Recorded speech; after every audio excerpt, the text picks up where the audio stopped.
할렐루야, 할렐루야. 명절 지나고 나서 첫 3일밤 예배 드립니다. 위에서 이렇게 강회상에서 보면요, 여러분들 얼굴 하나하나 다 보입니다. 얼굴이 굉장히 좋아지셨네요. 얼굴이 환해지고, 어떤 분은 보름달 같고, 여자들이 제일 싫어하는 말이에요.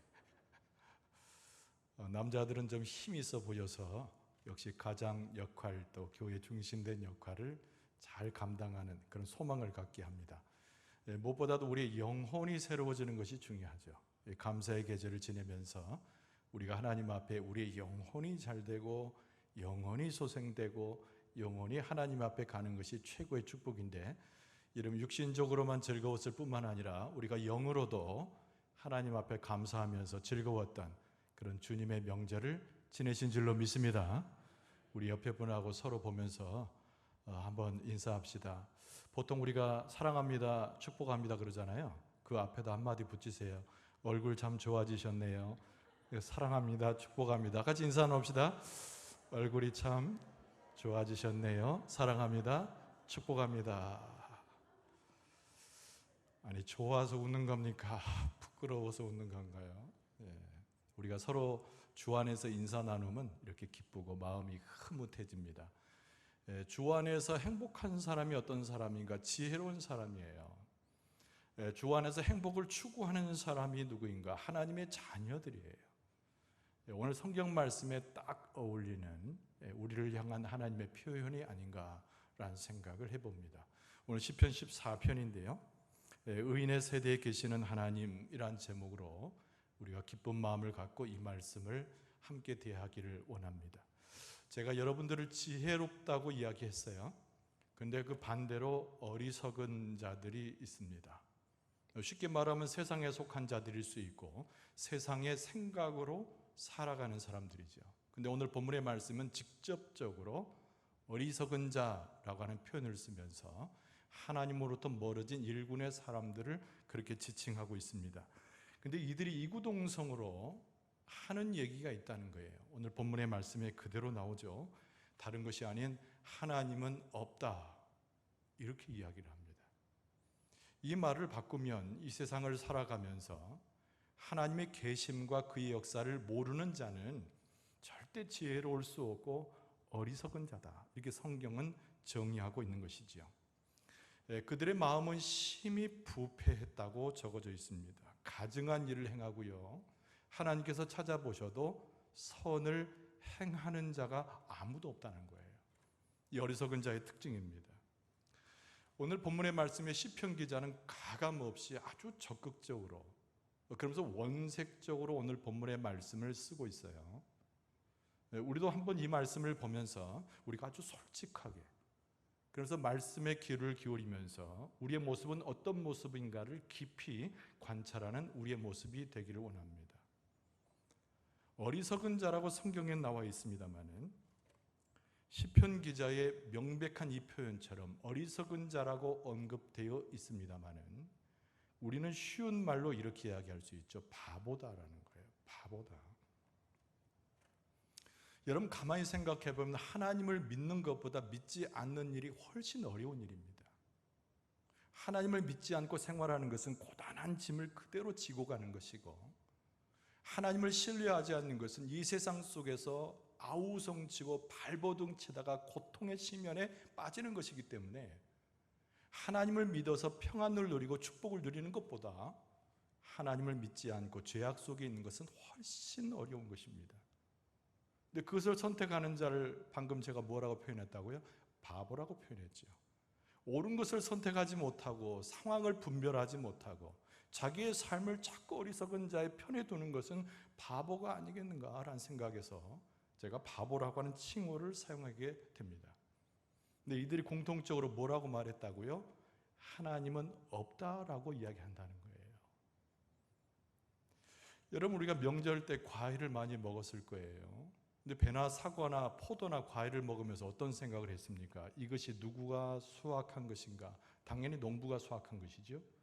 그러나 농부도 무엇에서 이 수확량을 올렸겠습니까? 하나님이 씨앗을 주셔야 했고 햇빛도 주셔야 했고 적당한 일조량과 비를 내리셨어야 이 수확이 가능했던 것입니다. 농사일에 충실했던 농부는 알고 있어요. 이 세상을 창조한 이가 있다는 것을 안다는 거예요. 여러분, 우리는 하늘과 땅을 늘 접합니다. 바다와 시내를 보죠. 누가 조성했습니까? 당연히 사람이 만들어 놓은 것이 아니에요. 창조주 하나님이 모든 것을 지어 놓으셨습니다. 우리의 몸을 관찰하고 몸에 대해서 많은 것을 연구하는 사람들이 현대에 나타났어요. 19세기까지 쓸 수 없었던 하나의 표현이 DNA라고 하는 표현이잖아요. 사람들마다 DNA가 있답니다. 수십억의 인구가 살아도 이 DNA가 다 다르다는 거예요. 그 사람의 체질, 그 사람의 몸 상태, 그 사람의 누구인가의 정체까지 DNA로서 알아냅니다. 이러한 신비로운 것들을 누가 만드셨을까요? 창조주 하나님이 만드신 거예요. 우리는 피를 흘릴 때 가끔 그런 생각을 합니다. 아우, 피는 자극적이고 힘들어. 근데 여러분, 피라고 하는 것이 굉장히 소중한 것이죠. 근데 피의 역할 중에서 정말 중요한 역할은 피는 상처를 치유하는 역할을 한다는 거예요. 우리가 손이 찢겨졌거나 상처를 입으면 피끼리 서로 이야기를 한답니다. 빨리 가서 치유하자. 그래서 자연적인 방법으로 몸의 상처를 낫게 하는 역할을 피가 한다는 거예요. 혈액이 한다는 거예요. 누가 만드셨습니까? 창조주 하나님이 만드셨어요. 여러분, 우리가 밤에 어두워지면 하늘을 보게 됩니다. 수십억 개의 별들이 떠 있죠. 근데 우리가 모르는 사이에 별들이 없어지기도 하고 세례 숨기기도 하고 엄청난 우주의 밤하늘을 장식합니다. 우주는 알고 있어요. 무엇을 합니까? 자기를 지으신 창조주 하나님을 알아요. 그래서 온 우주는 하나님을 찬송하기에 바쁜 생활을 하는 것이 우주의 모습입니다. 여러분, 그럼에도 불구하고 하나님이 없다라고 감히 이야기하는 사람들이 있다는 거예요. 오늘 본문의 말씀은 그들을 가리켜서 어리석다라고 이야기하지만 저는 그들을 바보라고 명명하고 싶습니다. 어떻게 창조주 하나님을 모른다고 할 수 있을까? 어떻게 창조주 하나님이 우리에게 계시지 않다고 단언할 수 있을까? 바보 천치가 아닌 이상 어리석은 가운데 빠져도 한참 빠졌기에 그런 표현을 하고 있지 않을까라는 생각을 해보는 거예요. 그러나 오늘 이 자리에 나와 있는 우리들에게도 내 양심과 내 마음을 계속 깊이 관찰하면서 첫 번째 질문을 던져보게 됩니다. 제목은 좀 강하게 나가요. 자, 우리는 바보입니까? 실제로 떠올려달라고 스크린 올린 제목은 당신은 바보입니까? 근데 좀 자극적인 것 같아서 제가 조금 바꿨어요. 우리는 바보입니까? 여러분, 사람의 속성을 우리는 잘 알지만 사람은 선하지 않아요. 사람은 악한 속성을 갖습니다. 그래서 자신이 어려워지고 힘들 때는 외부 밖에서 영적인 것을 찾아야 되는데 그렇게 하지 않아요. 자기 자신의 악한 것들을, 사악한 것들을 자꾸 합리화하려고 자기의 죄 가운데, 어둠 가운데 자기를 밀어놓곤 합니다. 그래서 오늘 본문의 말씀 3절에는요 우리 모두가 정도에서 벗어났다라고 쓰고 있어요. 오늘 본문의 말씀 3절을 읽어드리면 다 치우쳐 함께 더러운 자가 되고 선을 행하는 자가 없으니 하나도 없도다. 이렇게 한탄하는 하나님의 음성이 기록되어 있습니다. 치우쳐져 있다라고 하는 얘기는 벗어났다 그런 뜻입니다. 하나님께서 올바른 길을 이미 제시하셨고 하나님께서 진리의 도를 가르치셨는데 억지로라도 일부라도 자꾸 벗어난다는 거예요. 그것이 사람이 가지고 있는 무지한 특성이고 사람의 죄된 모습입니다. 그러나 오늘 본문의 말씀은 사람의 그 모습을 강조하고 있는 것이 아니에요. 오늘 본문의 말씀은 어리석은 자에 부각시키려고 하는 것이 아니에요. 사람이 그럼에도 불구하고, 그런 어리석은 가운데 있음에도 불구하고 하나님은 여전히 하나님 당신의 사람을 찾고 계신다는 거예요. 그것이 오늘 본문의 말씀의 앞부분에 나오는 핵심적 구절입니다. 하나님의 마음은 악한 모습이라도, 연약한 모습이라도, 어리석은 자의 모습이라도, 바보 같아도 우리를 향해 있다는 거예요. 그것이 오늘 본문의 말씀의 핵심입니다. 2절 말씀에 보면 여호와께서 하늘에서 인생을 굽어 살피사 지각이 있어 하나님을 찾는 자가 있는가 보려 하신즉, 이렇게 되어 있습니다. 하나님은 우리를 찾으셔요. 왜 찾으실까요? 우리와 관계하기 위해서 찾으십니다. 우리와 함께 하기를 원하시기 때문에 우리를 찾아요.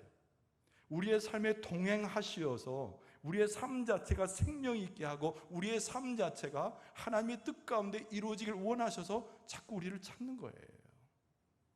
오늘 본문의 말씀은 그것을 강조하고 있습니다. 그런데 하나님은 그렇게 원하시지만, 하나님은 그렇게 선의로 우리에게 다가오시지만, 아까 말한 대로 사람은 악하여져서 하나님을 자꾸 떠납니다. 이 하나님의 마음을 표현한 예수님의 비유가 나오는 것이 누가복음 15장에 나오는 그 유명한 탕자의 비유죠. 우리가 보통 어린아이가 되었을 때 우리는 흔히 동네 아이들하고 많이 어울려 놀았던 기억들이 있습니다. 그런데 하루 종일 놀다가도 그때는 시계가 어디 있습니까? 먹는 끼니도 모르고 놀잖아요. 근데 시간을 깨닫는 순간이 있는데 어둠이 밀려올 때예요. 껌껌해지기 시작하면 하루 종일 놀았던 아이도 깨닫습니다. 아, 집에 가야 되겠다. 그리고 동무들하고 헤어지고 더 어두워지기 전에 자기 집으로 달려갑니다. 누가복음 15장에 나오는 이 탕자의 비유에서 탕자의 상황이 꼭 그러했습니다. 아버지에게 받은 모든 재산을 허비했어요. 방탕하게 살았습니다. 그런데 그 젊은이에게 인생의 마지막 황혼이 찾아온 거예요. 자기가 가진 돈이 다 없어지기 시작했습니다. 자기에게 남겨진 거라고 하는 것은 빈곤과 궁핍이 그에게 남겨진 유일한 자산이었어요. 우리가 그 말씀의 배경과 비유의 내용을 보면은 마침 그 나라에 기근이 들어가지고 모든 사람들이 고통을 당하는데 이 청년이 당하는 아픔은 훨씬 큰 것이었겠지요. 그래서 어떤 신세로 전락합니까? 돼지가 먹는 쥐염 열매를 얻어먹어야 할 처참한 처지에 떨어지게 되지요. 여러분, 사도 바울이 자기의 심령의 고통 가운데 사도 바울이 이렇게 고백한 적이 있습니다. 로마서 7장 24절에 사도 바울이 말했어요. 오라, 나는 곤고한 사람이로다. 이 사망의 몸에서 누가 나를 건져내랴 그랬어요. 바로 이 청년의 모습이 곤고한 사람, 사망의 몸에 빠져있는 그의 모습이었다는 것을 우리가 알 수 있습니다. 그런데 그 비유에 보면은 갑자기 급반전이 일어나요. 이 청년의 머릿속에 갑자기 생각나는 것이 있는데 그것이 뭐냐면 아버지의 집이라는 겁니다. 그러나 이 청년이 발걸음을 옮겨서 아버지의 집으로 돌아오지 못해요. 왜 그럴까요? 첫째는 마음의 죄책감 때문입니다. 그 호랑방탕한 삶, 이것을 살려고 내가 아버지의 집을 떠났는가? 라고 하는 죄책감이에요. 그리고 또 하나는 많은 사람들의 이목이 집중되면서 창피한 자기 인생이 너무 부끄러웠기 때문입니다. 그러나 우리는 그 비유를 알지만 그 청년은 아버지의 집으로 돌아오게 되지요. 여러분, 이 대목에서 과연 청년이 똑똑한 사람이었는가? 아버지의 집을 찾을 만큼 아주 영리한 사람이었는가? 그렇지 않아요. 여전히 미련한 사람이고 오늘 본문의 말씀에서 설명하고 있는 어리석은 자, 바보 그 자체가 그 청년의 모습입니다. 근데 허랑방탕하여 모든 것을 허비했던 그 젊은이가 자기 집으로 돌아오게 되었던 원동력은 아버지의 집이 생각난 거예요. 바꿔 말하면 그 아버지가 끝없이 그 자식을 사랑했고 그 아버지가 그 자식을 끝없이 함께 해주었던 그 시절이 그로 하여금 깨닫게 하고 돌아오게 한 거예요. 예레미야 31장 3절에 보면은 하나님의 심정이 거기에 나옵니다. 옛적에 여호와께서 나에게 나타나사 내가 영원한 사랑으로 너를 사랑하기에 인자함으로 너를 이끌었다 하였노라. 그렇다고 말해요. 여러분, 오늘 본문의 말씀, 시편 본문의 말씀에 나오는 어리석은 자들이 우리와 전혀 상관없는 자들이 아니에요. 우리는 여전히 죄성을 가지고 어리석은 자, 바보처럼 살아갈 때가 많다는 거예요. 그런데 하나님은 여전히 우리를 찾으셔서 우리의 마음에, 우리의 심령에 하나님 당신의 모습을 보여주셔서 우리를 이끌어 주신다는 겁니다. 오늘 본문의 말씀은 그것을 강조하는 것이지요. 여러분, 예수님 말씀하셨던 탕자 비유 이야기를 조금 더 해보겠습니다. 여러분, 누가복음 15장에 나오는 연극으로 치면 2막쯤 되는 새로운 장면이 나타나죠.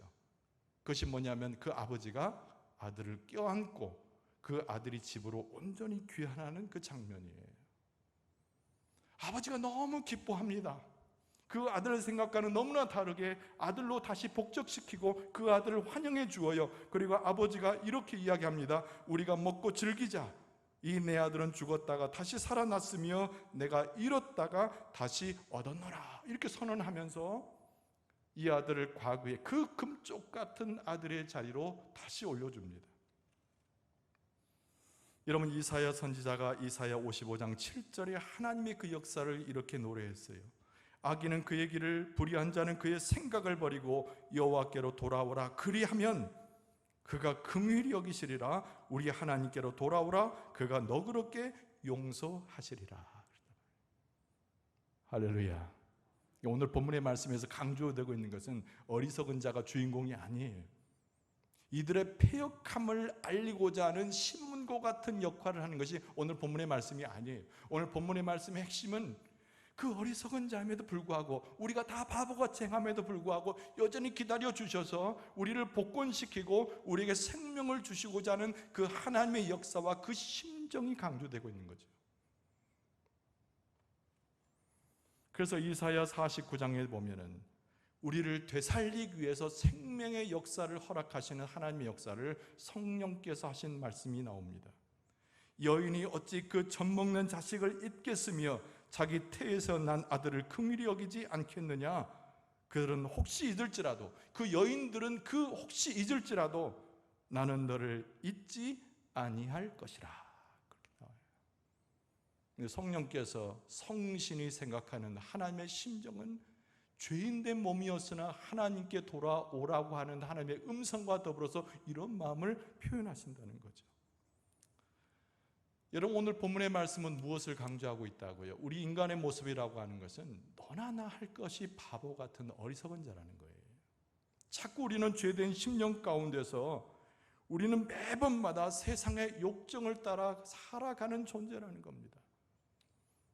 그러나 우리 하나님 아버지께서는 우리가 어떤 모습으로든지 어떤 형편이든지 하나님 앞에 서기만 하면 우리를 품어 안아주시는 우리 아버지가 되시는 하나님이시라는 겁니다. 그래서 오늘 본문의 말씀 4절과 그 이하를 다시 한번 읽어드리면, 죄악을 행하는 자는 다 무지하냐. 그들이 떡 먹듯이 내 백성을 먹으면서 여호와를 부르지 아니하는도다. 그러나 거기서 그들은 두려워하였으니 하나님이 의인의 세대에 계심이로다. 그랬단 말이에요. 하나님이 계신 장소는 어리석은 자가 하나님의 백성으로 바뀌어지고 바보가 의인이 되었을 때 하나님이 그 장소에 계신다라고 말씀하고 있는 거예요.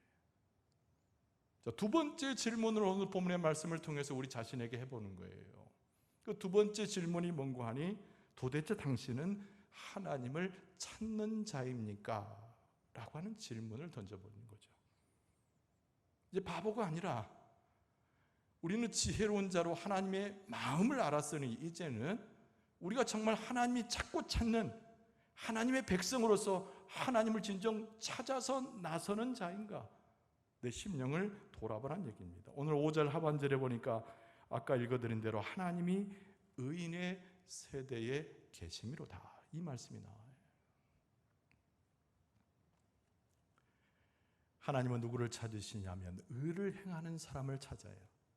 선을 행하는 자를 찾습니다. 말씀에 순종하는 자의 편에서 하나님께서 계신다는 것이 오늘 본문의 말씀의 핵심이에요. 하나님이 계시는 의인의 회중에 들어가는 삶, 그 사람의 이름을 다른 말로 바꾸면 하나님이 있는 인생이죠. 하나님을 없다 하는 어리석은 자가 아니라 바보처럼 세상을 쫓아나가다가 스스로 감당하지 못해서 쓰러지는 자가 아니라 이제 하나님이 있다, 하나님이 계신다, 하나님 나와 함께 하신다, 우리 중에 하나님이 계심을 확신한다라고 부르짖고 고백하는 하나님의 백성의 모습을 이야기하는 거죠. 하나님이 계신 장소에서 그런 삶을 살아가는 사람, 그들을 가리켜서 오늘 본문의 말씀은 뚜렷하게 의인이라고 표현하고 있습니다. 근데 중요한 것은 세대란 말을 사용하셔요. 그러니까 하나님과의 관계는 나 혼자만의 관계가 아니라는 것을 이미 전제로 하고 있습니다. 우리가 하나님께서 우리를 찾으실 때 응답하여 비록 탕자의 모습처럼 아버지께로 돌아간 무지한 모습을 계속하고 있으나 하나님을 생각하고 하나님의 뜻을 기억하고 순종하고 하나님 앞에 서 있기만 하면 우리는 의인이 되는데, 나만이 아니라 나와 함께하는 내 가족들과 내 공동체가 다 하나님이 계심의 장소로 들어올 수 있다는 거예요. 하나님은 모든 세대를 초월해가지고 나만을 사랑하신 것이 아니라 나와 속한 가족을 사랑하시고 공동체를 사랑하시고 하나님의 백성들의 모임 가운데 하늘의 축복을 주시는 분이 우리 아버지 하나님이시라는 겁니다. 하나님의 그런 축복을 오늘 확인할 수 있기를 바랍니다. 하나님께서 내가 내 자식과 내 남편과 내 아내를 사랑하는 것보다 더 나를 사랑하시고 내게 축복 주기를 원하신다는 거예요. 내가 과연 하나님을 찾는 사람인가? 근데 중요한 것은 하나님이 함께 하시는 의인의 세대는 무엇을 찾는 것인가를 생각해 봐야 되겠죠. 이것이 앞에 어리석은 자와 딱 대조되면서 오늘 본문의 말씀에 강조하고 있는 말씀입니다. 여러분 7절 말씀에 보면 이런 말씀이 있네요. 이스라엘의 구원이 그랬습니다. 이스라엘의 구원이 시온에서 나오기를 원하노도다 그랬습니다. 여러분 어리석은 자들은 자기들을 구원할 만한 그 능력을 세상에서 찾잖아요. 이 바보들은 하나님 이외의 곳에서 자기의 안녕을 주는 것들을 취하려고 하잖아요. 근데 의인은 하나님께서 함께 하시는 그 세대에 속한 자들은 다른 곳에서 구원을 찾는 것이 아니라 7절 상반절에 나오는 대로 시온에서 하나님의 구원이 나오기를 찾는 거예요. 이 시온이라고 하는 것이 무엇인고 하니, 여러분 이 예루살렘에서 한 언덕입니다. 조그만 언덕인데 지명으로 치면, 근데 이스라엘 사람들은 그런 고백을 했어요. 저 모습은 조그만 언덕이로되 하나님이 계신 것이고 하나님이 은혜를 베푸시는 것이고 당신의 백성들이 찾아가면 가금없이 하나님의 축복을 주시는 것이다. 그래서 시온은 지명이 아니라 상징이 되었어요. 하늘나라의 상징이고 하나님의 상징이고 축복의 상징이고 은혜의 보좌고 하나님의 역사하심이 완전하게 있는 장소라는 거예요. 여러분 의인이 된 사람은, 하나님이 계신 그 세대에 속한 사람은 진정 하나님의 뜻을 좇아서 순종하여 엎드려지는 자는 다른 곳에서 구원과 축복을 바라는 자들이 아니고 하나님 계시는 시온에서 하나님의 구원을 찾는 자들이라는 거예요. 과연 여러분과 저는 어디에서 구원을 찾습니까? 어디에서 하늘의 복을 찾습니까? 어디에서 우리의 안녕과 우리의 삶을 보호할 하나님의 역사를 찾습니까? 하나님 계시는 시온, 하나님께서 계시는 곳, 하나님 좌정하시는 하나님의 나라, 그 하나님의 백성들로서 하나님께만 그 구원과 축복을 찾는 백성들인 줄로 믿습니다. 그 7절 상반절에 나온 대로 이스라엘의 구원이 다른 곳이 아닌 세상이 아닌 시온에서 나기를 원하는도다. 그 다음 절을 보면은 여호와께서 그의 백성을 포로된 곳에서 돌이키실 때에, 포로된 곳은 뭐예요? 죄죠, 죄. 야곱이 즐거워하고 이스라엘이 기뻐하리로다. 핵심은 하나님과 함께 있고 하나님이 계시고 하나님의 축복을 주는 장소에는 무엇이 풍성하냐면 즐거움과 기쁨이 충만해야 되는 거예요. 이 장면은 무엇과 이렇게 연결이 되냐면 예수님께서 공생애를 마치고 예루살렘으로 입성할 때 그 장면과 유사합니다. 예수님께서 모든 공생애를 통하여 하나님의 나라를 선포하고 하나님의 축복이 무엇인지를 가르치고 하나님의 자녀된 자가 어떻게 하나님에 설 것인가를 다 가르치셨어요. 그리고 마지막 날 예루살렘에 입성했는데 많은 사람들이 연도에 나와가지고 예수님을 찬송하며 환영합니다. 호산나, 우리의 구원이신 예수님 호산나 그래요. 다 종려나무 가지를 들고 오는데 한 사람만 나오는 것이 아니에요. 아버지만 나온 것이 아니라 어머니만 나온 것이 아니라 애들을 다 데리고 나와가지고 예루살렘 성 입구에서 막 호산나 주의 구원을 노래하며 하나님을 기뻐하고 예수 그리스도를 찬양하는 거예요. 그 장면하고 똑같은 장면입니다. 하나님이 우리와 함께 하실 때 놀라운 하나님의 역사가 일어나는 거예요. 그런데 예수 그리스도의 십자가의 사건과 예수 그리스도의 그 예루살렘 입성의 사건은 가만히 생각해 보면 시간을 초월하는 거예요. 우리가 그 하나 더 봐야 됩니다. 예수 그리스도의 예루살렘 입성의 사건은 하나님의 축복이 오래전부터, 과거 전부터 지금까지 이어와서 지금의 역사로 나타나는데 나중에 예수님이 다시 재림하실 때까지 그 하나님의 축복의 역사가 계속된다는 것을 선언하는 거예요. 여러분, 지금 이 시대는 예수님께서 예루살렘 입성한 다음에 2000년이 지난 시대잖아요. 그 우리를 무엇을 바라봐야 됩니까? 하나님이 지금 우리와 함께 하시는 것처럼 예수 그리스도께서 재림의 날에 다시 오시고 지금도 예수 그리스도와 더불어 하나님의 영광을 취하는 지금과 미래를 볼 수 있어야 되는 거예요. 어리석은 자는 지금에 목매이고 현재의 삶에 목매이고, 어리석은 자는 현재 고단한 것을 감당하지 못해서 쓰러져 가지만, 참된 지혜로운 사람은, 의인된 사람은, 하나님과 함께하는 자는 미래의 모습까지 다 바라보면서 어떤 환경에 처하든지, 어떤 어려움에 있든지, 어떤 곤란에 있든지, 아까 특징이 뭐라고 했어요? 즐거움과 기쁨이 넘쳐난다는 거예요. 왜 그렇습니까? 예수님이 우리와 함께하고 계시고 하나님이 우리의 의인의 세대에 계시기 때문에 우리는 현재의 삶과 상관없이 기뻐하고 즐거워할 수 있는 줄로 믿습니다. 그 의인의 복이 무엇인가요? 그러면 도대체 하나님과 함께할 때 의인의 복이 무엇인가 생각해 봐야 되는 거예요. 그 첫째는 앞에서 여러 번 언급했지만 하나님이 우리와 함께 하시기 때문에, 그 좋으신 하나님이, 그 복을 주시는 하나님이 우리 세대에 함께하기 때문에 그 자체가 복인 거예요. 그래서 하나님과 함께함으로써 우리의 즐거움이 커져나가고, 하나님이 함께하시기 때문에 어떤 순간에도 우리도 도움을 받을 수 있고, 우리의 믿음은 흔들리지 아니하며 고난과 고초 가운데 들어가도 우리는 견고하여서 넘어지지 않는 것이 진정한 축복이라는 거예요. 믿습니까? 믿습니까? 여러분, 우리는 물질이나 세상에 있는 것들로 만족하는 사람이 아니에요. 의인이라고 하는 것은 세상 즐거움을 떠나서 오히려 세상이 줄 수 없는 하나님의 나라의 풍성한 것으로 기뻐하고 즐거워하고 그것으로 만족하는 것이 의인이고, 의인이 얻을 수 있는 복이라는 겁니다. 그 좋으신 하나님께서 우리를 찾으시고, 그 좋으신 하나님이 우리를 만나주시고, 우리를 만나서 부둥켜 안면서 하나님의 축복을 더하시는데, 이것이야말로 정말 하나님 아버지를 섬기는 지혜로운 자, 의인의 세대에 거하는 하나님의 백성들의 모습이 아니겠는가? 당신은 바보입니까? 아니면 당신은 하나님을 찾는 자입니까? 우리 마음 가운데 질문해 봐야 돼요. 오늘 여기에 모여서 예배하는 자들은 지혜로운 자일 뿐만 아니라 하나님을 찾으시는 의인일 뿐만 아니라 하나님의 복을 충만히 누리기를 원하고 그 축복을 받을 자격이 있는 하나님의 백성, 의인의 이름을 가진 하나님의 자녀들인 줄로 믿습니다. 오늘 말씀은 우리에게 무엇을 전합니까? 우리는 그분을 찾는 자들이라는 거예요.